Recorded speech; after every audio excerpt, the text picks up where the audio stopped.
abinda mai girma injiniya sanata Rabi'u Musa Kwankwaso ya faɗi gaskiya. Mata ku ɗauki taɓarya, ku ɗauki magirbi, ku ɗauki duk abin da mai girma sanata Rabi'u Musa Kwankwaso har da muciya, kuma ɗaurin ɗan kwalin da za ku yi ku coge ture ka ga tsiya, sannan ku nemi takalmi mai tsini. Duk wanda ya ce muku kule a filin zaɓe ku ce masa dararam. Anya kwa akwai alamun nasara, ba za a ce maza su fito ko matasa ba sai mata. Duk ai na Rabi'u Musa Kwankwaso ne, da matasa da mata da tsofaffi da kowa a jihar Kano. Mutanen nan sun ci amanar dimokuraɗiyya, sun ci amanar mu da muka fito muka yi zaɓe ranar 9 ga wata. Injiniya Abba Kabir Yusuf ya ci zaɓe, suka kirkiri wani shakiyanci wai shi inconclusive. To ba inconclusive ba, ko conclusive kuka gayyata yanzu wallahi daidai muke da ku. Allah ya kai mu lai, Allah ya kai mu, Allah ya sa muna da rai da lafiya ku ga inda za a takale da siyasa a 2023. Amma fa maganar inconclusive ba ku kai fa labari ba, fa ba ku ci zaɓe ba shi. To ai wannan labarin ma shi da bakinsa Ganduje ya ce bai ci zaɓe ba,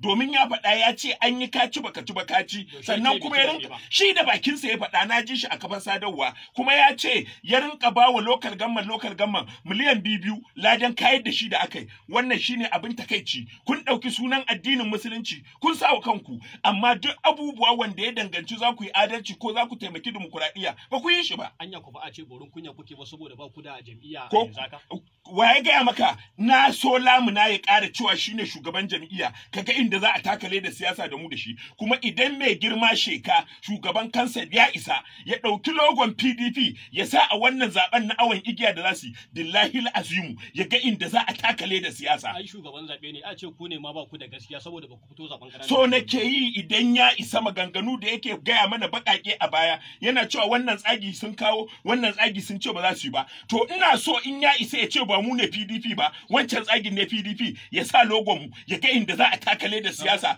a gaban mahukunta. Saboda ya ce zai yi zaɓe tsakani da Allah, duk wanda ya ce za a. To wani zaɓe ne na tsakani da Allah, shi da Allah. Idan ya yi abin da ya dace Allah ina ganin sa, in bai yi abin da ya dace ba shi da lillahi wahidul qaharu. Kuma Alibaba ka ba mu kunya, ka ba mu mamaki, ka ba mu takaici. A cikin wannan shekara ƙasa da wata 4 ka zo ka yi abun kunya iri-iri wanda jihar Kano da duniya take ganin baka kyauta ba. Zargi fa kuke yi kuma cewa ya janye akan shi da bakinsa ya faɗa, ya sa ɗansa ya ɗauki kuɗin malamai, ya datsi kuɗin malamai. Ranar yau mal'arfa aka rinka dumbuza kuɗin malamai, ka koya ɗanka saƙa a mugun zare. Wannan abin takaici ne. Kana da hujja akan wannan magana da duk duniya ma ta sani, shi da bakinsa ya faɗa, kuma an kai shi gaban mahukunta da shi da ɗan nasa, amma har yanzu ba mu ji a ina aka tsaya ba. Kuma ka duba ka gani, ba a ci Talata da Laraba ba, wai yau ya zo ya ɗauki wani mai arziki a jihar Kano, Aliko Oil ɗin nan, ya ce wai gidajen mansa na ina zaton wai na injiniya Rabi'u Musa Kwankwaso ne, amma da ike awon igiya ne shi,